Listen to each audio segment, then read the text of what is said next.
Friday Night Racing. On Off the Ball. And they're off. Brought to you by Go Racing. Plan your day at the races at goracing.ie.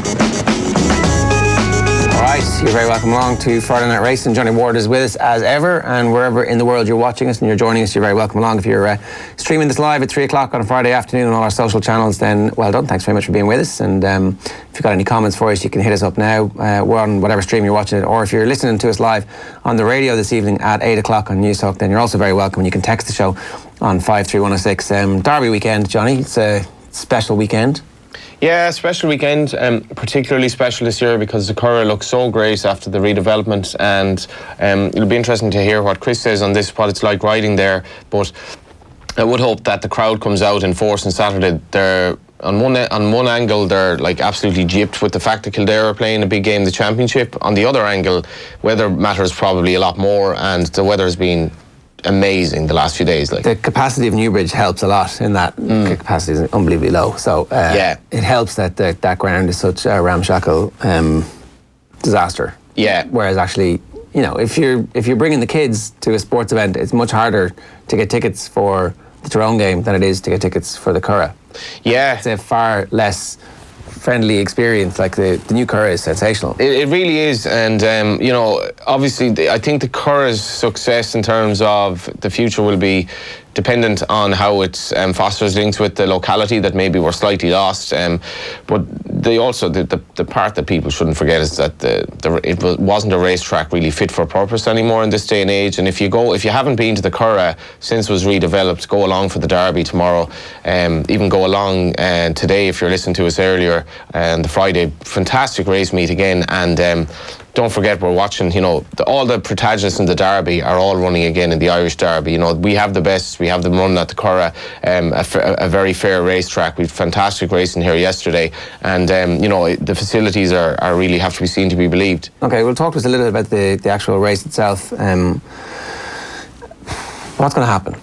Yeah, like Chris Hayes will possibly advise in terms of what his tactics are or not, but it's basically, I suppose there was an interesting tangent to the story in that this was going to be a 7-runner race, and this is really, really strange. And quite a few people were talking about this yesterday, but when you declare a horse on the HRI website, it tells you how many entries are already, how many declarations are already in. So say for example you were kind of humming and hawing over running your horse in a particular handicap because you thought it might be a bit competitive, but like 3 minutes before declaration deadline there are like 6 runners instead of what you thought would be like 17.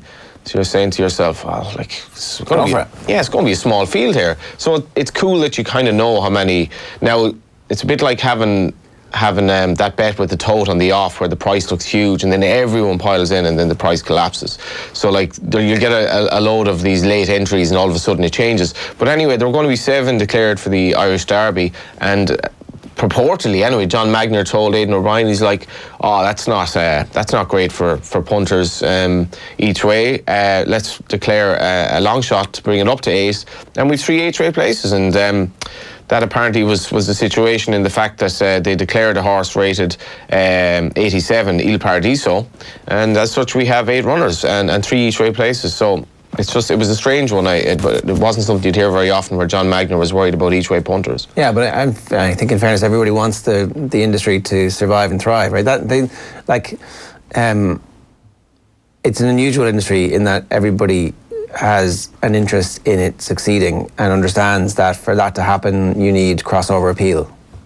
Oh, totally, yeah. And you know, this race is a race that has maybe struggled a bit because Aidan O'Brien has had huge dominance in it in recent years. And the narrative here is that, and Chris is a great guest because he's riding Madmoon, and essentially everyone who hasn't had a bet in the race wants Madmoon to win this because Kevin Prendergast to win an Irish Derby at this stage of his life, advancing towards his 90s at this stage, mid-80s going on 90s. Chris Hayes as well to have a ride like this, a horse who ran such a blinder at Epsom. I mean, he won the battle for second place, beaten a half a length with a slew of horses behind him.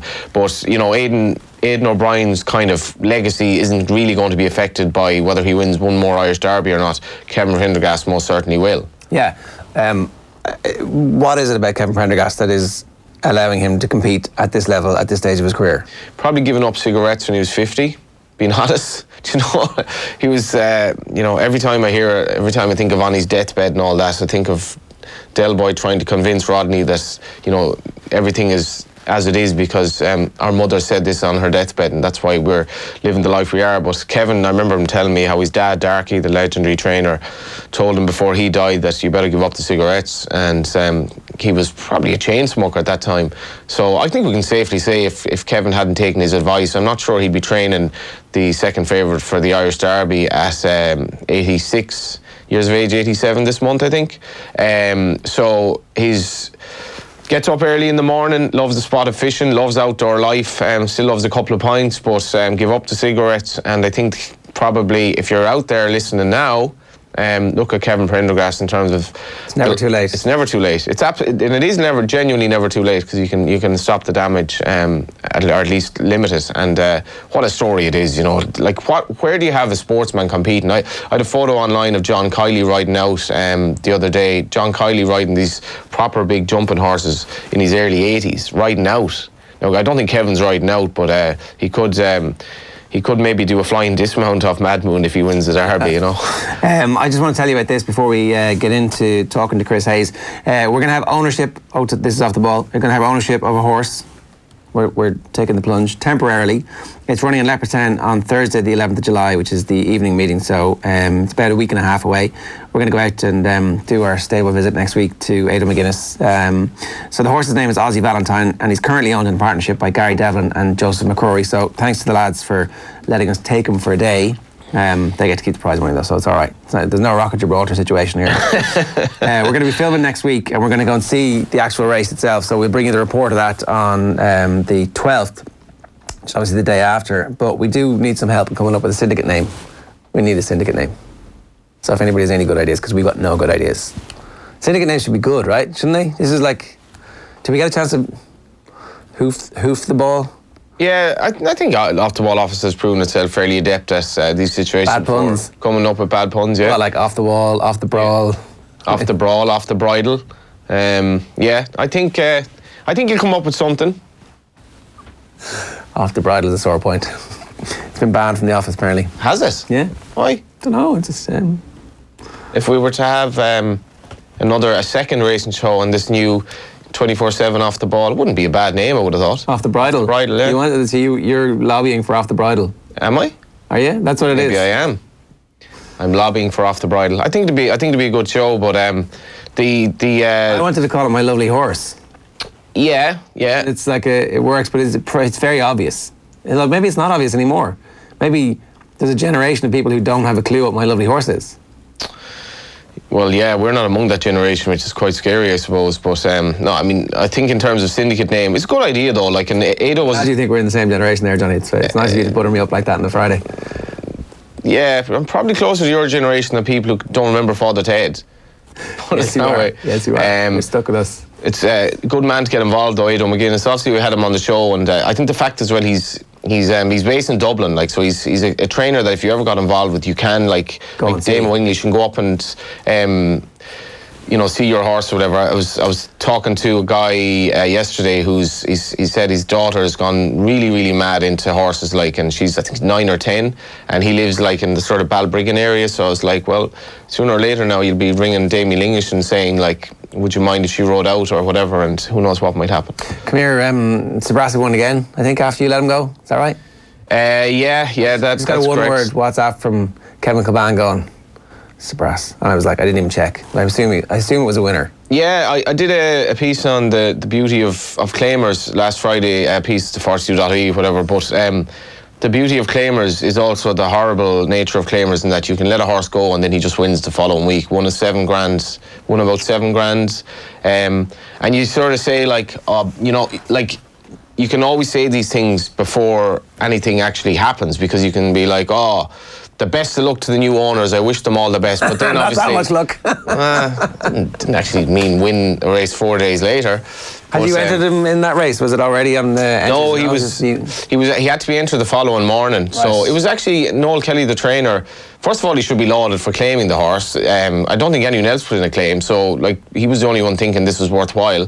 Claimed the horse for $4,000, and then had the wherewithal to enter him the very next morning, which he needed to for racing Ballinrobe, which he won, and the owner returned $7,000 minus deductions. So the owner is already in profit. It's pretty good. Yeah. Pretty good, and in fairness to the horse, he's been a little star for very small money. But that's how claimers work, and it was very much mixed feelings watching him in someone else's colours. Yeah, and then the mixed feelings obviously of him actually winning the race, because you're like, well, if I'd held on, in theory, I'd have won a few bob. But anyway, it is what it is. Do you have any runners in the minute? Just one horse he's coming back into training shortly and needs heavy ground. Right, so nothing over the summer then. No. Unless, is there heavy ground ever over the summer, even in Galway? Oh yeah, absolutely. Yeah, like you frequently get heavy ground on places like Sligo during summer, but I don't know. Has Ireland's climate just completely changed now, where it doesn't really rain much anymore? It's rained a lot in the last month. It has, all right. In fairness, even in Dublin, it has rained a bit, but the weather last night in Ballymena, it was actually uncomfortable sitting down in the stand at 8 o'clock in the evening. It was that hot. And then you read of obviously all the heat wave in Europe and all that, but in any event, hopefully there'll be heavy ground this winter. Okay, let's get back to our guest and start talking about the Curragh Festival this weekend. What else are you looking out for before we get Chris on the line there for the rest of the weekend? Yeah, it's great. It's great racing, obviously. The Curragh's experimented a bit with the timing of the races, in that the Derby is 5:20 now on a Saturday, and the meeting, obviously the Friday meeting is a little bit earlier, but we also have the Railway Stakes as well, which is sort of the precursor to the Derby. Arizona, who won at Royal Ascot, he'd be one of the kind of star acts, but Siskin from Gerlines' stable as well, a very interesting runner who swerved Royal Ascot. The Railway Stakes looks like an absolute cracker of a race, and you certainly won't be let down if you go to the Curragh in terms of the quality of the racing this weekend. So the Railway Stakes is the race before the Derby? Yeah, that's 4:40, 6 furlong race for 2-year-olds, and 130 grand up for grabs. But there are plenty of Jim Bulger represented as well. Obviously Aidan is strongly represented, but it's going to be a cracker. Yeah, what do you like, or why is it such a cracker? Well, I suppose you even look at some of the horses that have won the race.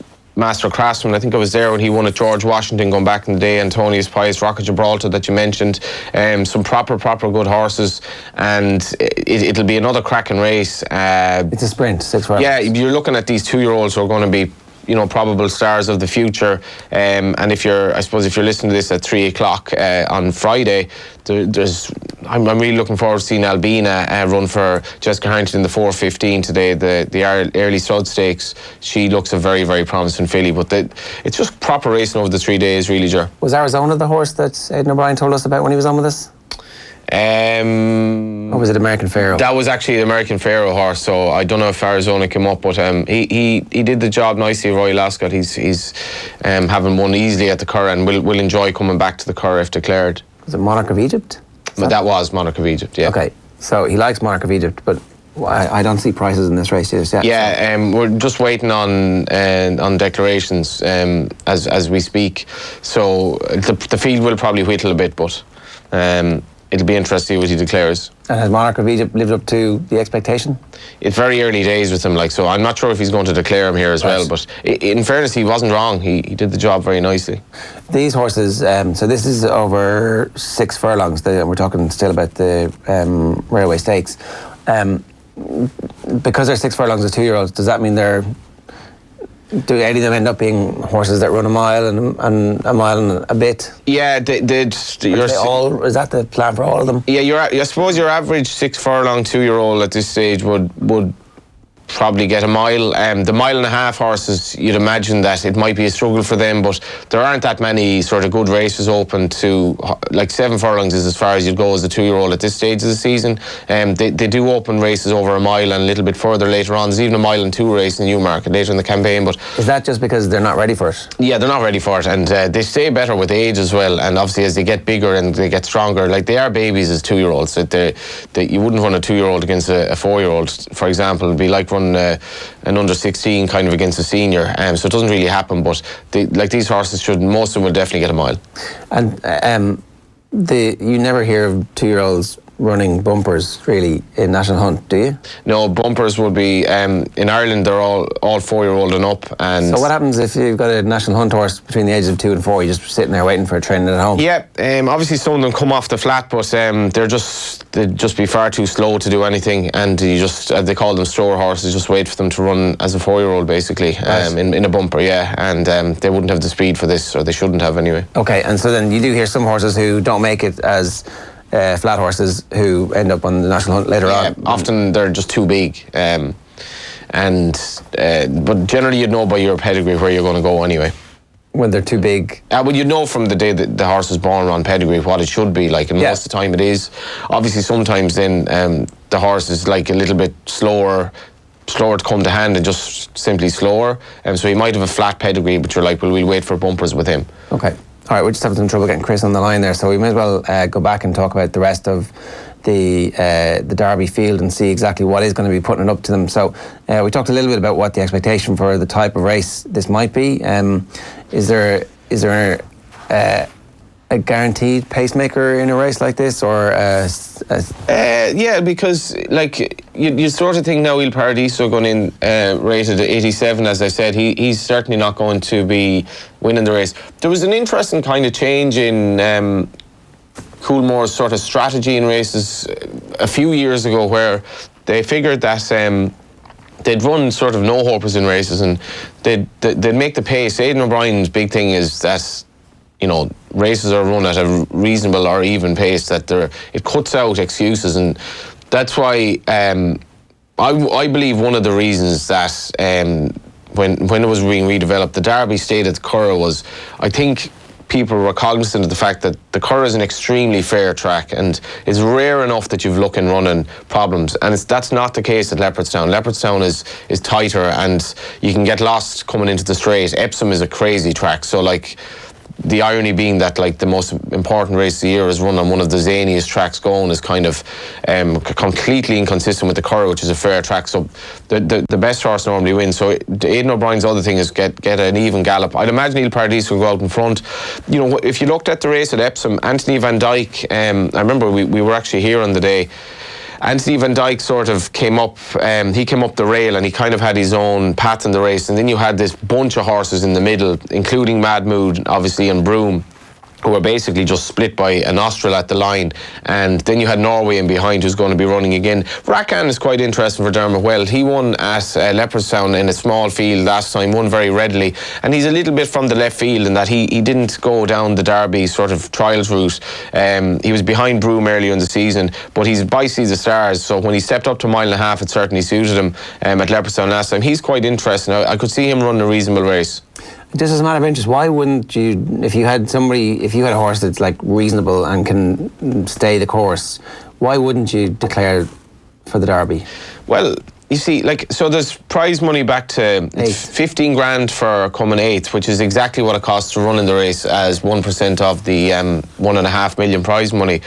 But unfortunately, Jerry, like, say if you did have a horse running in this that was quite decent, you don't really know what he's going to run in. You're almost certain he's not going to win. The best you can do is come 7th or 8th in terms of getting your money back. So, for argument's sake, you'd imagine Il Paradiso is going to probably, if he goes out in front, he'll do well not to finish last. But even then, if you finish 7th, you have to beat the other horses who you're probably rated inferior to, and it could be a costly enough game at 15 grand. Now, if it came up as a 4-runner field, and just going back looking at when Sea the Stars won, or rather when Australia won the race, I think there were only like 5 horses in it. Australia beat 4 horses home, but like Coolmore having what did Coolmore run in the Derby? 6 or 7 horses, so you know you're probably going to come up against that. And most of these connections, they just won't have them entered in the first place unless they thought they were very good. All right, I'm delighted to say that we've got Chris Hayes on the line. Chris, good morning to you. How you doing? Good morning, lads. How are you getting on today? Good. Very busy, but we're getting on well. Tell us a little bit about what today and tomorrow are actually like for you, because there's a huge amount of stories and talk and chatter about Madmoon and Kevin Prendergast generally, and you're the man responsible for actually riding the horse tomorrow. Can you put all that to one side, or is it just hard because people are chatting to you about it the whole time? Look, I've been very busy. Yesterday I was in Kevin's, and I sat in Madmoon, and I was riding work around the Curragh yesterday morning, and down in Tipperary today. I'm in Stacks. I'm in between lots here now, so there isn't much time to think. You just kind of keep going with it at the minute, which I suppose is a good thing. Are you looking forward to it? Yeah, looking forward to it. For the last couple of weeks, you're just seeing how much he's improved, how well he is, and the closer you're getting to the race, then you're kind of wondering how many Aiden's going to run, how many outsiders are going to run. So look, all of that is done and dusted now. We know the final field, we know where we're drawing, so just have to make up a plan.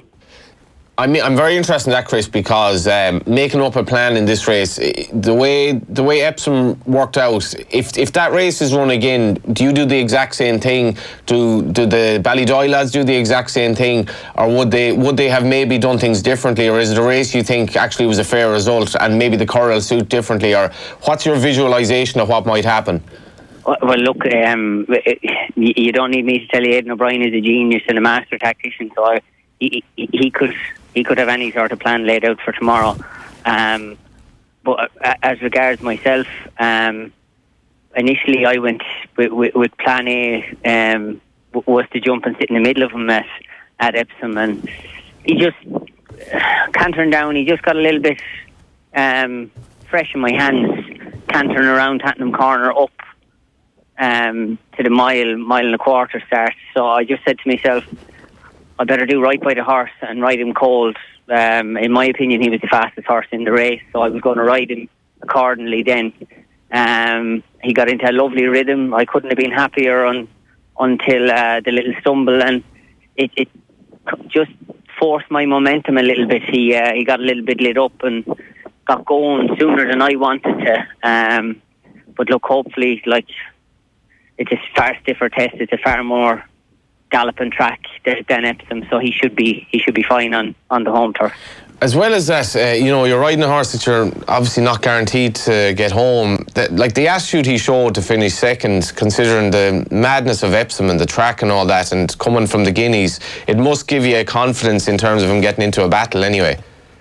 Yeah, look, as regards his stamina, I think he proved that he does stay in Epsom, because, to be honest with you, everything, I was riding him as if he was going to stay. That was my initial plan. And then I went down and I said, well, if he's keen with me, he'll never stay. So I rode him the way I rode him. And he was racing from Tottenham Corner right to the line, and never gave up second. And I think if Shamey came to me upsides like the other ones had, he could have found another little bit to out-battle him. He's very tenacious, he's very genuine, and he wants to please you. So as regards battling and things like that, I've no concerns. To be honest with you, I've no concerns about the trip either, because I thought he put that to bed.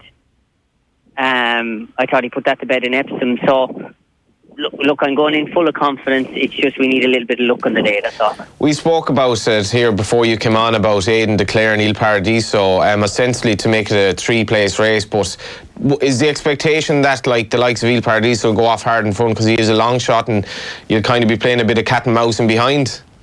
To be honest with you, with that kind of rating, he's a nice pedigree, and I think it was great for them to do that for the E2A players or punters or whatever you want to call it. I'd imagine that he'll just drop in and pick up the pieces, I would think. Right. Like Sovereign, he made the running in Epsom. Look, he's made the running in all his starts this year. It'd be very much a shock if he didn't go and do it. It's just kind of trying to figure out what the rest will do. But look, my main concern is myself. I've the plum drawing one, and on the rail it's the shortest way around, but I presume if I try to go the shortest way around, I would meet a bit of traffic. They've every entitlement to be afraid of him, Ger, as well, in terms of what his tactics are. Yeah, well, I was going to say that. Obviously, it's interesting you said there you thought he was the fastest horse in the race. That's something you're saying to us today, having been up against this field. Do you still feel he's the fastest horse in the race? Yeah, I think so. I'd like, I'm trying not to repeat myself, but like that stumble coming into Tattenham corner, like, and actually, while I'm on it, he didn't actually clip heels, because I'd say if I clipped heels, I'd have been plastered all over Tattenham corner. I think one of the reporters said that he clipped heels, but at that kind of speed, it was a stumble just over the road crossing. Lost a little bit of balance, pitched out in his head, and he got racing. So if you're racing for 3 furlongs, like his fastest time was from the 3 to the 1 of the whole field. So like he has to be, to me, he's the fastest. It's just up to me to make sure I use it accordingly. Do you know what I mean? And I can get a clear run. And like, he's a savage turn of foot. If you look from where he was when he stumbled to get the gap in between Ryan and Frankie, and then to be battling it out from a furlong and a half down after doing all that, do you know, he's a very willing attitude. And when you're riding him, you don't, from a jockey's point of view, at the start of the year you were kind of saying, geez, he'll never get a mile and a half, he'll never get a mile and a half, but he does. So he's just a very good horse in the fact that he has pace and he stays. Well, so what's your immediate sensation after a race like that then, when you feel, obviously you get the times afterwards, but you feel how fast he is, and you must be thinking, Jesus, but for that slip, we'd have had the Derby winner. Oh yeah, but like my initial reaction after that was heartbreak. I was disgusted. I was sick. It was uncontrollable. Everything was going according to script. I couldn't have been happier following Shamie Heffernan. I said Anthony Van Dyke, in my opinion, was the one to beat, because he was the form 2-year-old, hardened. He'd been there, done that. Like I said, happy and travelling away behind him. And in a split second, it went from, yeah, grand now, I'll just ease him out here and go forward a little bit.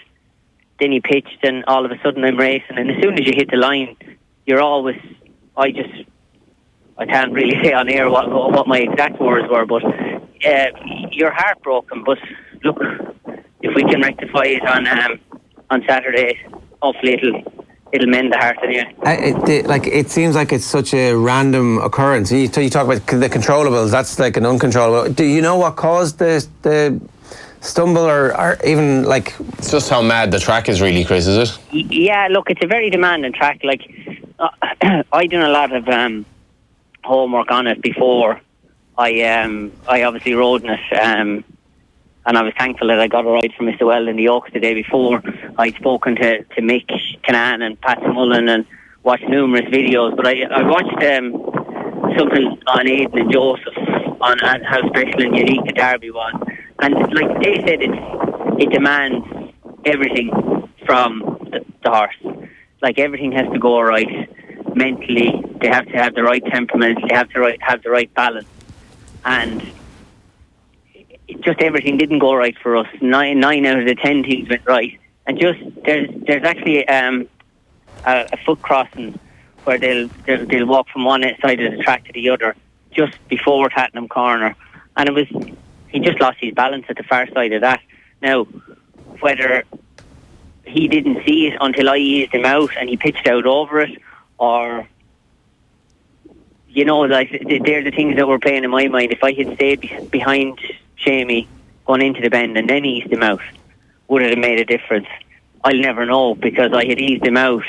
He went 3 strides and then pitched, you know? Yeah. But I just think it was one of those things. It was the nature of the track. We were unfortunate it happened, but it's done now. We were half a length off winning it, and hopefully we'll be at least half a length the right side of it this time. Well, that's the thing. Like, you know, whatever about the number of defeats that you guys suffer as jockeys, there's always an opportunity to rectify it, and no better opportunity than tomorrow afternoon at 5:20. I do want to ask you about the other element of this story. It's not just the revenge mission that you guys are on, but there's also this whole story about a guy in his mid to late 80s, and I don't want to do him a disservice, who is as hale and hearty as they come, who's, you know, still out there fighting the bit out with trainers literally half his age, and some trainers who are young enough to be his grandkids or great-grandchildren in some instances. What's that like to be around? What's that energy like to be around? Yeah, look, I've been with the boss since I think I walked into the yard November 2004, I think. 2003, sorry, November 2003. I walked down the yard coming out of a race. And from the first morning I shook his hand until today, he's always been very good to me, very loyal. Even as an apprentice, he never looks outside the yard. If you're in there and you're grasping and you're walking, he's very good to you. And I think back in 2013 when I became his first jockey, and to have Lacalina win, the emotion took over me because I always saw him as a real strong role model, and you know he taught me everything, and for me to repay him with a Group 1 was brilliant. And then Oz had in 2016, but I think the fact that like after what's after happening in Epsom, if we could do this, it'd mean the world, because as I said, everything he's done for me, I wouldn't be where I am without him, and the tutelage he's given me throughout the years. Now look, we've often had cross words, but I think when you've an association that long, you're bound to have that kind of thing. But it'll mean the world to me anyway, and I presume it'll mean the world to him. He's been honest as well. You often hear like, oh, we've known each other 20 years and we've never had a crossword. Often a husband and wife, and you know, well, that's not true anyway for one thing. But Chris is an honest man, but he's there's no one like him really, you know, in terms of he's incomparable, Chris, really, just what his zest for life and just the crack you get out of him as well. Like, he always has that kind of glint in his eye. Oh yeah, look, he gets up real early in the morning. He has his dogs, his horses, golf, shooting, fishing. You know, he's very active. I don't consider him 86 or 87 or whatever he is. I just consider him a boss, and it's just nice that we've landed on this kind of horse. But like he says it as it is. You know, like when I won the Guineas for him, like I've been quoted as saying it. I shook his hand on the walk in and said, "Well done." He turned around and he just said to me, "You went too soon." You know, he says what he thinks, and when he says it, it's done. You know, that kind of way. But win, lose or draw, if he has a comment to make on something he rode, and it might even be one of his horses, he could say, we'll say even this year now, if I rode one of Mr. Wells or rode one of Fozzie's, he'd say to me, "What were you doing on this? Why didn't you do that?" You know, he's very sharp. You're not going to pull the wool over his eyes anyway. I think it's safe to say he's not going to go too soon on Madmoon anyway. Are you open to that, Chris? Like, are you kind of because I mean, most of us would be a little bit defensive. I've just won the race. What do you mean I went too soon? But how do you take that kind of stuff? Look, I just started laughing, to be honest with you, because we were after winning the class. I was after working him since I actually was in Dubai that winter, and I flew home especially to ride him. And I'd won a few races, and the thing was, he just said to me, "Take your time." He didn't give me any other instructions. He just said, "Take your time." And when I saw the chance to kind of hem Frankie in on the day, I kind of took it and kicked on.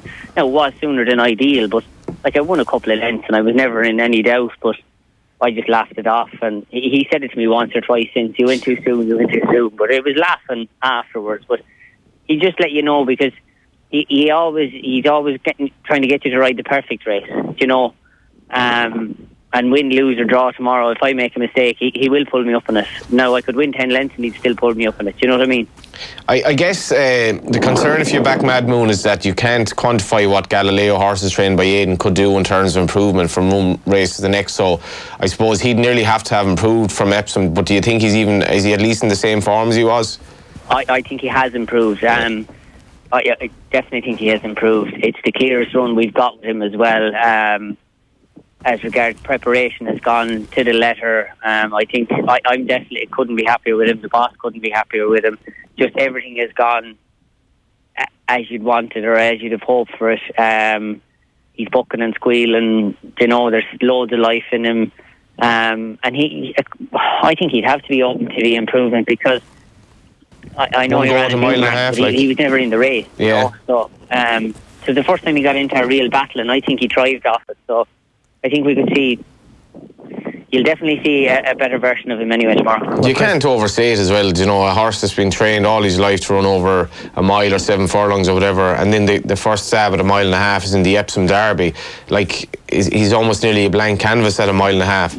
Oh, definitely. And again, like, that took some courage and to go. Like, I remember flying home that day from Newmarket, and he said to me, I went up to the box and he asked me where I wanted. Sheikh Hamdan asked the boss where did he think the next one was, and they both agreed on Epsom. Like, you could have said, I'll bring him back for a Derby trial in Leopardstown, or I'll bring him here, or I'll bring him there. But the boss and Sheikh Hamdan, like, it was a very ballsy call, in my opinion, to go straight from the mile up to the mile and a half and have no concerns, you know?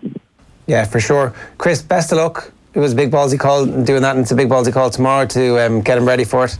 I think it's one of those stories that the whole Irish sporting public will be absolutely thrilled for you, so no pressure. Enjoy it. Listen, thanks, lads. Best of luck, Chris. Cheers, thanks. It's Chris Hayes there, riding out this morning en route to the Curragh, where he's obviously in action as we speak at the moment. If you're watching this streaming live, or indeed has been in action this afternoon, if you're listening to this on the radio. Friday Night Racing is, of course, as always, brought to you by GoRacing.ie. If you're heading to the Curragh, if you're heading anywhere else ever, and you want to know what's going on, then get on to GoRacing.ie and you get all your details for you there. Now, the Tote Irish Injured Jockeys Charity Fund remains €5,329 after the Michael O'Callaghan trained I Am Superman failed to land a blow in the Jersey Stakes at Royal Ascot last Saturday. As we've been talking about, massive weekend for, Irish racing. The Dubai Duty Free Irish Derby takes centre stage at the Curragh tomorrow. First, third and fourth from Epsom will again lock horns in what promises to be a fantastic race. Across the English Channel, the big race of the weekend will come from Newcastle, who host their big race of the year. It's the Northumberland Plate. Willie Mullins, it looks like being one of the having likely favourite there, Stratham in that. So, remember, you can enjoy the Tote versus SP best price guarantee in all Irish racing this weekend. Check out thetote.com for details. What is our bet? Just before that, actually, haven't done this, mention Willie Mullins. He did have a setback since we were last on. I've been obviously in contact with him, and they're very happy with the progress he's been making. And I don't think he's given a proper interview since, but he'll obviously reveal that it was. I only actually heard of it on the Royal Ascot show last Saturday. So he's had an operation of some description, and obviously we all wish him the best. I was on to him and Patrick, and things seem to be going very well. So it's a relief for everyone in racing that Willie's making a recovery, and hopefully this will be a great time for a winner. The American Pharaoh horse looks like Monarch of Egypt, like he might be the main one in that race. We've had the declarations come through. He's running against Siskin, as I mentioned. 5 runners in that race. I'm going to go with Siskin as the nap that's in the Railway Stakes at 4:40 at the Curragh Airlines horse. I think he's a bright prospect. Having said that, you'd have to respect Monarch of Egypt. Okay, so and have you got prices in that yet? No, I think Siskin and Monarch of Egypt will probably be joint favourites or something like that. Okay, so short price? And he'd be 7-4 anyway, I'd say. Yeah, okay, yeah. So you're going for Siskin. Siskin in the 4:40 under Colin Keane for Airlines. And that is a win. Win, yeah. Okay, that's number 10, Siskin at 4:40.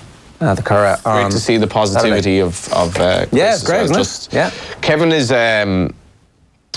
he's a very positive trainer in terms of his horse's chance. Sometimes I think he might wear the kind of the blue tinted glasses or whatever, and who would begrudge him, really? It's worked out for him. If I can be 86 and 87 / I mean, it's good that he's like one of those Hollywood starlets from the 30s and 40s that he's got no age. No one knows what age she is. Yeah. And Kevin I don't think Kevin could be accused of liposuction or anything like that, but Chris is probably a bit more maybe grounded in terms of the horse's chance as a general rule, and Chris is quite bullish there, I would have thought. Sounded all right, yeah. And Johnny, good stuff. Without being biased, I think we kind of all hope he wins. Yeah, no, it'd be great. It's a one-off and as a thing that captures the imagination. So that's Madmoon at 5:20 in the Derby tomorrow. As I said earlier, Friday Night Racing brought to you by our partners at GoRacing.ie. That is your Friday Night Racing in the books for this week. We'll be back next week at the same time, 3 o'clock on all of our social channels and on offtheball.com, of course, which is the best place to get it. And then at 8 o'clock on Friday night on News Talk as well. Good luck.